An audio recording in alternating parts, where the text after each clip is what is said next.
Hello. Welcome to the first episode of the BBB BrainTrust podcast. This podcast will focus on the various aspects of services provided by BBB to both consumers and businesses. For more information, please visit Better Business Bureau at bbb.org. Today's episode involves results from the latest BBB International Investigations Initiative Scam Study, focusing on scams targeting businesses. Guiding us through this scam study, we are privileged to have with us Erica Munoz, Director of Investigations for BBB, serving Dallas, Lubbock, and Wichita Falls. Erica, please tell us about your role at BBB and how long you've been working in investigations. Started with BBB, serving North Central Texas in 2018 as the investigations manager. Responsibilities included investigating businesses that come across our radar via our spike in complaints and our scam tracker reports. We investigate these businesses for deceptive trade practices, as well as publish the scam tracker reports that consumers report to us, and also make sure that we report any government actions on our business profiles, as well as making government referrals. In 2020, during the pandemic, the number of scams grew, which in turn my team grew. At the same time, we also found it important to make sure that we are educating and making our Hispanic community aware of the scams targeting them. I also serve as a Spanish media spokesperson for our office. Then in 2023, I got promoted to Director of Investigations, which is my current role here. Prior to joining BBB, were you working anywhere else with investigating or investigations themselves? Prior to BBB, I was working for the City of Dallas within their Fair Housing Division. There I investigated complaints of alleged discrimination. Prior to that, I was a civilian employee for the Dallas Police Department. My first job out of college was working a government contract for the Department of Homeland Security. Our discussion today centers around the scam study released on June 26th of this year. What exactly is the BBB Scam Study and why is it important? Scam studies are in-depth investigations by the BBB that are done to give consumers and businesses a better understanding of how each scam works. They're important because we want to educate both consumers and businesses about different scam types and provide that knowledge on how to best protect themselves. Now, you said that these scams come out regularly. What is the focus of this scam?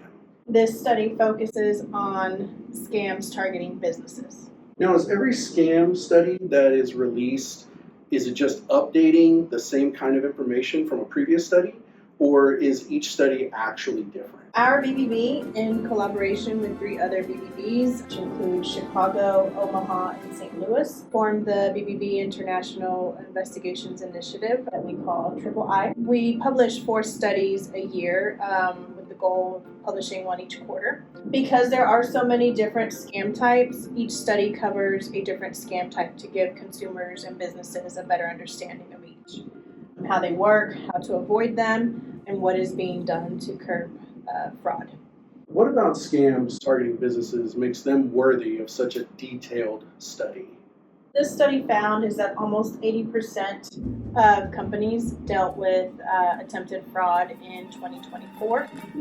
And these frauds reach into every aspect of a business, making employees and executives at risk for falling for scam. Now that we have some initial info about this scam study, what does the actual study say about the dangers of scams targeting businesses? Basically, that any business, regardless of their size, could be the target of a scam, and the losses, whether it's monetary or data losses, cause harm not only to the business but to their consumers. What does this study actually highlight about the dangers of scams targeting businesses? This study also highlights or offers a how-to guide for dealing with these scams, as well as the red flags, tips, and resources where you can report these scams to. All this sounds like useful information, but let's say that I'm a business owner, or let's say I'm in charge of running a business for somebody, and I feel that I'm aware enough or I'm confident enough that I won't fall victim to a scam. Does this study have any information that's actually still useful for me? So BBB compiles all of the data that is provided or reported to us by consumers and releases these studies with the purpose of educating consumers and businesses while also giving insight as to what scams are trending or what scams have evolved. All right, let's get into the meat of this study. What did the study find are the most common ways that scams target businesses? This study focuses on the 3 most common scams that target businesses, which are stolen data, imposter or impersonation scams, and fake services. I would like to go into each of those ways individually. Let's start with stolen data, since that's the first one you mentioned. It seems self-explanatory as to what that is, but what does the study mean when it's talking about stolen data? So when talking about stolen data, the study is referring to data breaches. Data breaches are when fraudsters break into a company's storage system. The breach operates in 2 parts. First, the information is stolen, then the scammers leverage it to commit other fraud like identity theft or to steal funds and by breaking into the company's accounts. So an example of this is a well-known telecommunications company in our area that was affected by a data breach back in 2024, and as a result, it was very costly for them, and also they provided their consumers with ways or measures to protect themselves by offering services such as identity theft and credit monitoring. So what about imposters? You also said impersonation. Do they mean imposters of individual people or some other type of impersonation?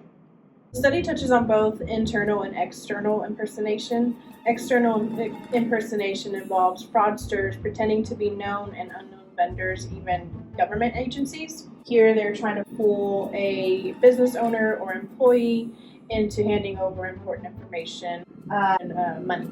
Talking about internal impersonations is when fraudsters are able to gain access to a company's files or communication system and pretend to be an employee. The most common scam type like this is a business email compromise. Business email compromise is a type of phishing attack that tricks unsuspecting executives or employees into revealing sensitive information or even transferring to fraudulent accounts. And finally, please tell us about fake services. What are those exactly? The ease of accessing the internet and how nearly every business has a website.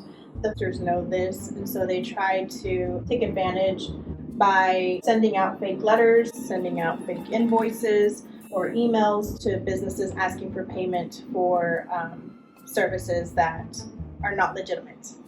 A company here in our service area that was doing a similar thing, sending fake invoices to smaller businesses, targeting smaller businesses for domain registration. Luckily, these consumers reported it to us, where we were able to investigate and found that this company is not registered within the state and is not a legitimate company. These methods that you've stated, they sound truly insidious, so I can understand how it would be difficult to be aware and keep up with this. But with so many ways that scammers can attempt to steal this information, what can we do about it? What tips do you have? Is there anything that someone can do to prevent from becoming a victim of one of these scams? When we're talking about stolen data, there are a number of ways that businesses can protect themselves. The most important being training their employees and using strong password protection as well as multi-factor authentication. I mean, even us as BBB, we have to make sure that we are also, using strong passwords and multi-factor authentication, and also installing security measures on individual devices, and if the budget allows, hiring IT specialists and consultants. We're fortunate enough that we do have IT specialists, and they actually test us every once in a while on phishing emails, but it's just a good way to keep us on our toes and making sure that we are reading every email and making sure that we're not falling for any sort of phishing scams, keeping our information safe. If a business has been subject to a scam regarding their stolen data, We want them to move quickly to avoid further damage by securing their data systems and fixing any vulnerabilities, and make sure that they are reporting it to us. They're reporting it to BBB.org and our BBB Scam Tracker. Sounds a little bit like time is of the essence if a business is a victim of stolen data type of scam. Yes, so time is of the essence. If a company has fallen victim to a scam regarding their data, the quicker that they act, quicker that they're able to protect their information, then the less monetary losses. They're able to also make sure that their consumers' information is protected. What does it say about tips to protect yourself against an imposter scam, or if you do become a victim of an imposter scam? For imposter scams, impersonation scams, never trust a caller ID. Know that scammers can and will spoof numbers. Also, never pay with cryptocurrency, or person-to-person payment services, the ones that we all know and have used, such as Zelle, Venmo, PayPal.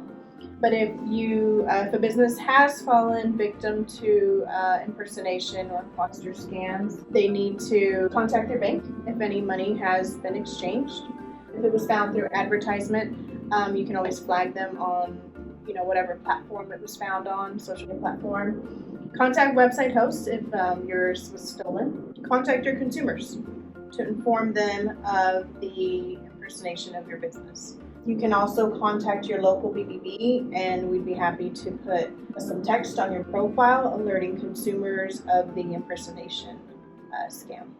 To be sure that I understand this right, you're saying if they're asking me to pay with Cash App or Venmo or Zelle, that should be a big red flag to stop right there. But if I were to continue going further, and I end up losing that money, or if the business finds out that they're losing sales, then they should be posting something on their website to tell everyone. And as BBB, we would also do the same thing on that business's profile. What tips does it have about protecting yourselves against fake services? A free tool that we use here as the investigations is Whois. So if you are able to verify or basically run a website through Whois, it will give you information. What you want to look for whenever you are submitting or running a website through Whois, you want to see how recent the website is, if it was just created or updated, and also where it's registered. If it's registered out of the country, that's usually an indication, it's a huge red flag that the website is not legitimate or just, it's being run by scammers. With fake services, make sure that websites are secure. Fake services succeed when there is hardly any information about them out there, or when it's a very generic name. Because most of us are busy, whenever we are running any sort of searches through Google or whatnot, we look for it and just usually click the first one, not knowing that a lot of these are sponsored or paid for by scammers to be at the top 5 of your search. Definitely be aware of that and make sure that the website you are wanting to go to is the one that you are clicking on. With the search, is there something specific in the search that might tell me maybe don't trust that first 2 or 3 results? Yes, so scammers will try to trick consumers into believing that they are on the actual website that they are looking for. They might change a word here and there or add an S, change a letter here to trick consumers into clicking on their website. And if a business does fall victim to these fake services, report it to your authorities. If found through advertisement, flag that. Contact your bank if money has been exchanged. Going back to the payment services, if they're pushing for just for payment via crypto or payment to payment services and will not take check or credit card, then that's a huge red flag. Sitting here today, it's clear that BBB is putting in both the work to pursue these types of scams, but also to gather data about them as they're encountered in each respective service area that BBB is located. But you stated earlier that BBB scam studies are only released or published quarterly. So what if someone becomes an actual victim of a scam within that time?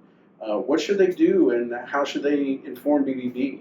Consumers should report it to the Better Business Bureau by visiting bbb.org.